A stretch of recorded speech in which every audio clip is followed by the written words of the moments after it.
ora, hello, and welcome to Ordinary Life, now forgotten. The Access Media Network, because we're really grateful to them for putting our stuff up on podcast stations everywhere. Do you want to do anything else? Yep, we are brought to you by something about insurance. God. We're also sponsored by Cover Yours Insurance. From quote to claim, they're in your corner, and you can find them at coveryours.co.nz. Thank you, Cover Yours Insurance. Emma, do you reckon that we'll be able to continue? Yeah, thank you for being my awesome insurance, because I'm stuffing up on this episode.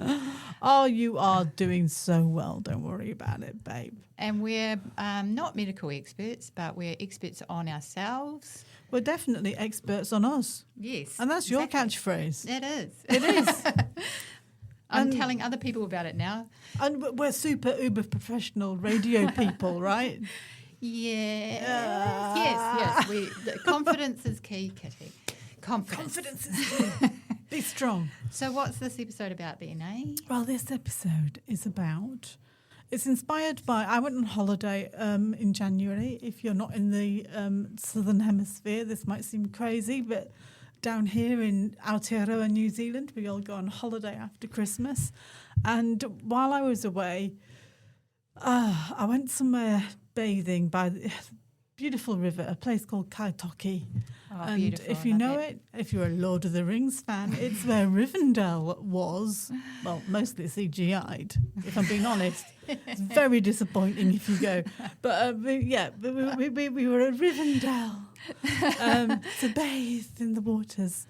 And it is beautiful, just to prompt our tourist industry.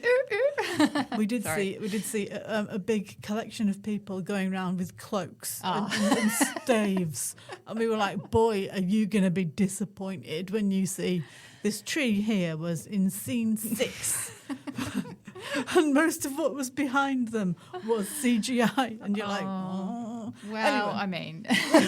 Moving swiftly on. Yeah, there we are in Rivendell.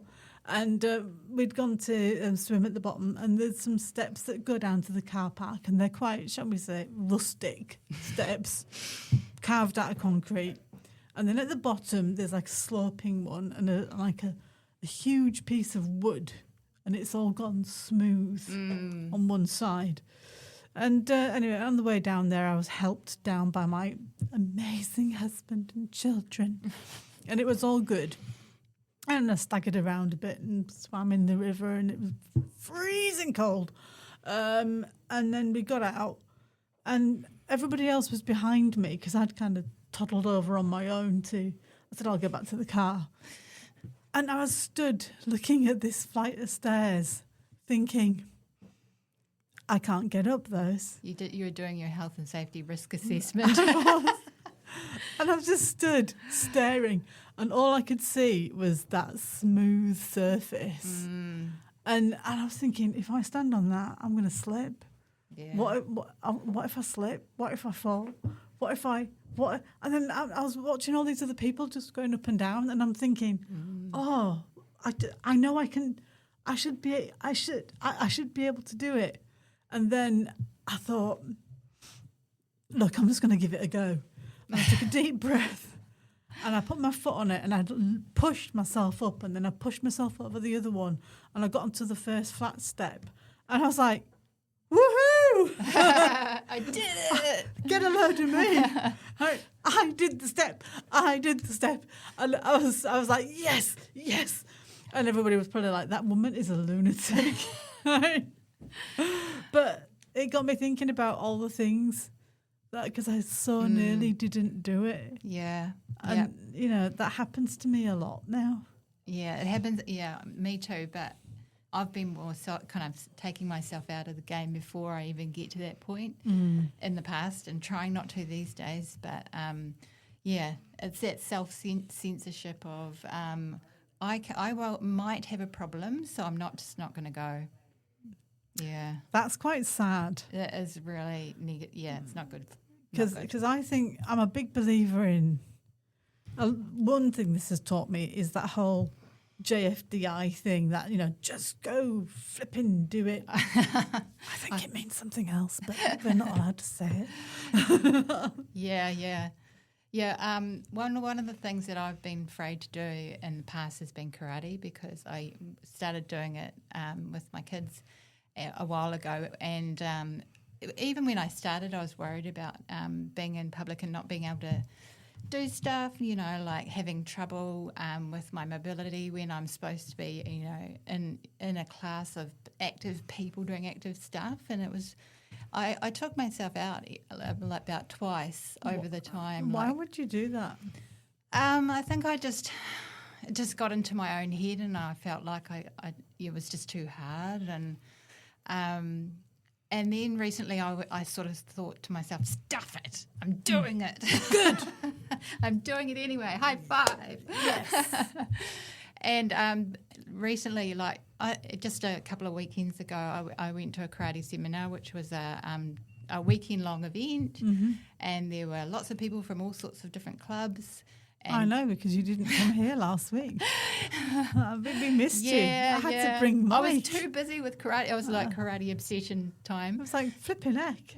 But and I went with my walker, and I sat out. Like I was in charge of managing my own energy levels, but the hardest part for me was turning up, like being there and going, yes, I have a walker. Yes, I'm still doing it. Yes, I have to sit out sometimes, and it's okay.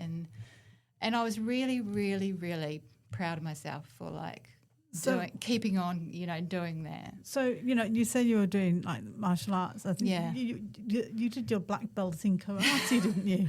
Yeah, I teach. So don't be shy, Emma. This is quite an I believe it's quite an achievement. Apparently, yeah.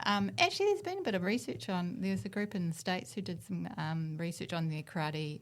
They put together a group of people doing it for Parkinson's. And they found it's quite good. Because they're going about Tai Chi and all that kind of stuff. But you've been doing karate for years, haven't you? Yeah. I just started kind of around the time I was diagnosed, because it was just kind of coincidental that happened, and then I started because I knew about exercise, so I had to find a way to do it. Yeah, because I think you're hiding your light under a bushel a little bit here, because I believe that you're very good.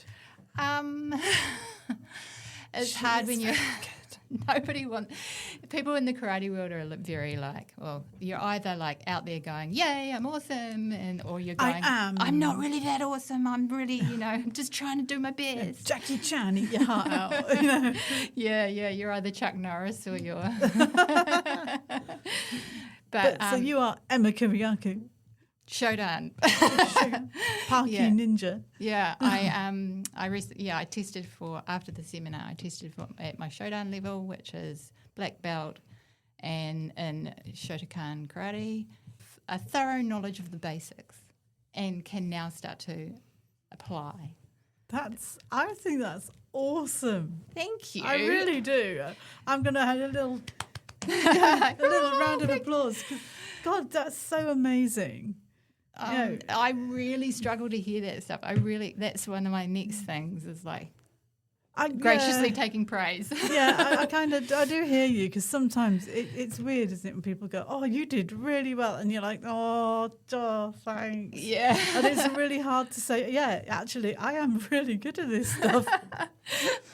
Because you feel so immodest. Yeah. I'm wanting to do something in my other guise, and recently a different hat on.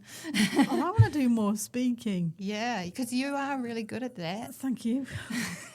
So there you go. I'm like, oh, there you go. Case in point. Tables are turned now, aren't they? And it felt really strange. I rang someone up the other day and I said, oh yeah, this is I've got much experience, and I said, well, I like talking. And, but no, I said, oh yeah, I am actually very good. And part of me was going, you can't say that. Yeah, that voice in your head, eh? But I mean, what is it that stops you from? It's the fear of being seen to be disabled, I think. And I know that sounds really terrible. No, it doesn't. But it's kind of like, and having to ask for help. Oh, that sucks, man, doesn't it? Oh, it sucks. I have to sit down sometimes. Yeah. And that's a new thing for me, getting my head around the fact that, for years I've been like, oh yeah, I've got Parkinson's. Oh, I've got Parkinson's. And I did struggle, and I did still have stuff wrong with me. But now it is a whole lot worse. Yeah. And now I'm like, oh, actually, sometimes I actually look like I have Parkinson's, and sometimes I actually, and that's a bit sad. Yeah, it's hard, isn't it? Because I think visibility is really important because we're shining a light on how how our society and things around us prevent us from doing stuff because of access. Access is hard. Yeah, I mean, I remember coming in here the other week and there's that lift was out of order, eh? And we had to carry the walker. And you think, oh, well, up the that'd stairs. be good if you're in a wheelchair. Yeah, you wouldn't be able to access that part of the building. You wouldn't be able to do what if I had to rely on it and I couldn't at that time go up the stairs with holding it, carrying it, well, I wouldn't be able to. Yeah, there's this amazing advert that's been brought out about accessibility. I think I mentioned it before. The one where the chap goes into the library and all the books are written in Braille. Oh yeah. And then it goes something like, "What if we designed things for everyone?" Yeah. Instead of going, "Oh, and now let's think about how to make it accessible." Or having the people who can't access the building or the thing go, hey, I can't access the building, and putting the onus on them to campaign for it, which is what we're trying to do. But it's kind of like, can't we think about that in the beginning? Yeah, and I know that there's been a well-known large computer manufacturing company named after a piece of fruit that did. They brought out it was a really great, big Broadway showstopper song thing, and it was really good, proving about accessibility through using their products. And I thought, well, that's great, but still, how do you access buildings, and how do you access everything? Yeah. And like you said, still the feeling of being different. Yes. You know, the stairs. The staring, it's so hard to cope with, eh? Did anybody ask you any questions about why you had a walker and doing karate? I know they're going to do that later when you speak I had a couple of people. One person said, who I was partnered with to do some practice, said, I saw you with the walker before, so, and I said, I've got Parkinson's, and she said, oh, cool, we'll just take this slow and do it carefully. Did you go, no, please don't? No, I didn't, because at the time I was feeling like, yes, that would be helpful for me. And I really appreciated her kind of saying that up front. That's good, yeah. I mean, I think I suffer sometimes. I went to go do some yoga sometime, and I remember it was a one-on-one session, and the person said, well, if you can manage to do this, and she toned everything, pared it right back, so it was almost pointless. Yeah. Because I can do quite a lot of stuff. Yeah. And I can get up and down off the floor. And, I'm still fat and overweight. But but I'm a lot stronger than I used to be. Because I've worked really, really hard on it. And I was like, no, actually, you don't need to go easy on me. I think it's about asking the question rather than assuming stuff, eh? Because in that instance, the person assumed that things about you and didn't let you lead it. And I think that would have been a better approach. I mean, and have you had any other comments on your walker since you've got it? I don't think I have any comments, but I've felt the stairs. I've felt the You felt the stairs. Well, you can tell when people are looking at you like, oh, the stairs. I was thinking about a staircase for some reason. Yeah. Oh, I was on my hands and knees feeling the stairs. Yeah, I was just touching the staircase. And when people stare at you, openly and kind of like questioningly, but don't talk to you or ask you anything, it feels really brutal. Yeah. I know. I took your advice, and I've been using walking poles sometimes. How's it been going? I don't need them often, but when I do, they're really, really good. Oh, because it gives me something to think about doing. Yeah. And I was trying to explain to my kids how I said, because I'm thinking about moving these sticks, even though I'm not, because they say it doesn't look like you really need them. And I went, yeah, but if I didn't have them, I'd be doing that. I wouldn't be walking quite as easily because I was coming down off my meds. I was coming down, man. Yeah. And and I have to stop every few yards, and I'm like that. I have to stop, pull myself together, and then keep going. But it hurts my hips as well. I start to get pain. Yeah. So by using the sticks, it kind of gives my brain something to think about and concentrate on. Yeah. Which bizarrely makes me walk. Yeah. You get this, don't you? I totally get it. Yeah. And if you've got Parkinson's, you might understand what I'm talking about. And the rest of you are going, that's weird. Because it is. It's the brain. But the other set of people I found at karate were the people who also were struggling with something invisible, and were feeling like they wanted to sit down or take a rest or had to do so for various reasons, and felt bad about doing it. And me being there, being visible, helped them. And It's I amazing, felt isn't it? so happy that I was. That's awesome. Yeah. I love that. That is so cool. Yeah, and it's given me more contacts of people in those kind of situations, and like we've been talking. So that's really, I think it's helping a lot of people kind of go, hey, I can do it, And there are other people struggling with stuff you can't see. And that's also like the purpose of doing this, is proving that, we're not getting any younger, but we're still young onset people. And young onset, I love that term. young onset. I'm getting to the stage where it's acceptable to have Parkinson's. Actually, is it under 60 or is it under 50? I don't know. I don't know. Well, let's make it 60. I'll feel better. I'll feel so much better for another 10 years. But no, I think it's good to let people know that there is life after diagnosis. It's so important. Actually, I think it might be just young onset when you get diagnosed. So you'll always be young onset, no there you matter go. how old you I'll are. always be young. Yeah, yay! Let's hear it for being young. Oh, thank you so much for talking to me and coming back and not ditching you. not ditching me for karate.